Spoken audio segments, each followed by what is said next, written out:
துரந்தர் 2 படம் தமிழ்நாட்டில் 11ஆம் நாள் 2 கோடியே 62 லட்ச ரூபாயும் 11 நாளில் மொத்தமாக 27 கோடியே 82 லட்ச ரூபாயை வசூல் பண்ணியிருக்கு. கேரளாவில் 11ஆம் நாள் 1 கோடியே 2 லட்ச ரூபாயும் 11 நாளில் மொத்தமாக 14 கோடியே 67 லட்ச ரூபாயை வசூல் பண்ணியிருக்கு. கர்நாடகாவில் இந்த படம் 11ஆம் நாள் 9 கோடியே 20 லட்ச ரூபாயும் 11 நாளில் மொத்தமாக 101 கோடியே 35 லட்ச ரூபாயை வசூல் பண்ணியிருக்கு. ஆந்திரா தெலுங்கானாவில் 11ஆம் நாள் 4 கோடியே 90 லட்ச ரூபாயும் 11 நாளில் மொத்தமாக 74 கோடியே 36 லட்ச ரூபாயை வசூல் பண்ணியிருக்கு. நார்த் இந்தியாவில் 11ஆம் நாள் 56 கோடியே 20 லட்ச ரூபாயும் 11 நாளில் மொத்தமாக 792 கோடியே 47 லட்ச ரூபாயும் வசூல் பண்ணியிருக்கு. ஓவர்சீஸில் 11ஆம் நாள் 22 கோடியே 30 லட்ச ரூபாயும் 11 நாளில் மொத்தமாக 316 கோடியே 47 லட்ச ரூபாயும் வசூல் பண்ணியிருக்கு.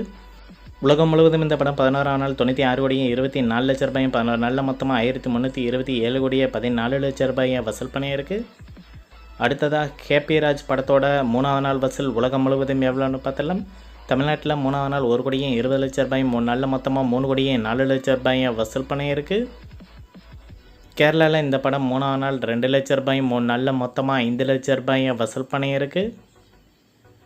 கர்நாடகாவில் ஹேப்பிராஜ் படம் 3ஆம் நாள் 15 லட்ச ரூபாயும் 3 நாளில் மொத்தமாக 30 லட்ச ரூபாயை வசூல் பண்ணியிருக்கு. ஆந்திரா தெலுங்கானாவில் இந்த படம் 3ஆம் நாள் 13 லட்ச ரூபாயும் 3 நாளில் மொத்தமாக 35 லட்ச ரூபாயை வசூல் பண்ணியிருக்கு.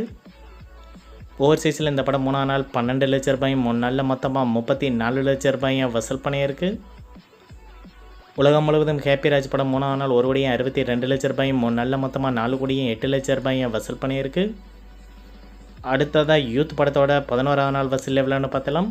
தமிழ்நாட்டில் 11ஆம் நாள் 3 கோடியே 46 லட்ச ரூபாயும் 11 நாளில் மொத்தமாக 31 கோடியே 45 லட்ச ரூபாயை வசூல் பண்ணியிருக்கு.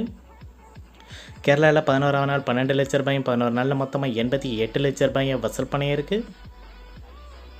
கர்நாடகாவில் 11ஆம் நாள் 34 லட்ச ரூபாயும் 11 நாளில் மொத்தமாக 3 கோடியே 8 லட்ச ரூபாயை வசூல் பண்ணியிருக்கு. ஆந்திரா தெலுங்கானாவில் இந்த படம் 3ஆம் நாள் 45 லட்ச ரூபாயும் 3 நாளில் மொத்தமாக 1 கோடியே 30 லட்ச ரூபாயை வசூல் பண்ணியிருக்கு. ரெஸ்ட் ஆஃப் இந்தியாவில் 11ஆம் நாள் 7 லட்ச ரூபாயும் 11 நாளில் மொத்தமாக 54 லட்ச ரூபாயை வசூல் பண்ணியிருக்கு. ஓவர்சீஸில் இந்த படம் 11ஆம் நாள் 70 லட்ச ரூபாயும் 11 நாளில் மொத்தமாக 5 கோடியே 11 லட்ச ரூபாயை வசூல் பண்ணியிருக்கு. உலகம் முழுவதும் யூத் படம் 11ஆம் நாள் 5 கோடியே 14 லட்ச ரூபாயும் 11 நாளில் மொத்தமாக 42 கோடியே 30 லட்ச ரூபாயை வசூல் பண்ணியிருக்கு. அடுத்ததாக தாய் கிழவி படத்தோட 31ஆவது நாள் வசூல் எவ்வளோன்னு பார்த்துடலாம். தமிழ்நாட்டில் இந்த படம் 31ஆவது நாள் 54 லட்ச ரூபாயும் 31 நாளில் மொத்தமாக 64 கோடியே 74 லட்ச ரூபாயை வசூல் பண்ணியிருக்கு. ரெஸ்ட் ஆஃப் இந்தியா ப்ளஸ் ஓவர்சீஸில் ஃபைனல் பாக்ஸ் ஆஃபீஸ் கலெக்ஷனாக 22 கோடியே 21 லட்ச ரூபாயை வசூல் பண்ணியிருக்கு. உலகம் முழுவதும் தாய்க்கிளை படம் 31ஆம் நாள் 54 லட்ச ரூபாயும் 31 நாளில் மொத்தமாக 86 கோடியே 95 லட்ச ரூபாயை வசூல் பண்ணியிருக்கு. இந்த வீடியோ உங்களுக்கு பிடிச்சிருந்தால் லைக் பண்ணுங்கள், ஷேர் பண்ணுங்கள், கமெண்ட் பண்ணுங்கள். இது போன்ற பாக்ஸ் ஆஃபீஸ் கலெக்ஷன் வீடியோக்களுக்கு இந்த சேனலை சப்ஸ்கிரைப் பண்ணிக்கோங்க.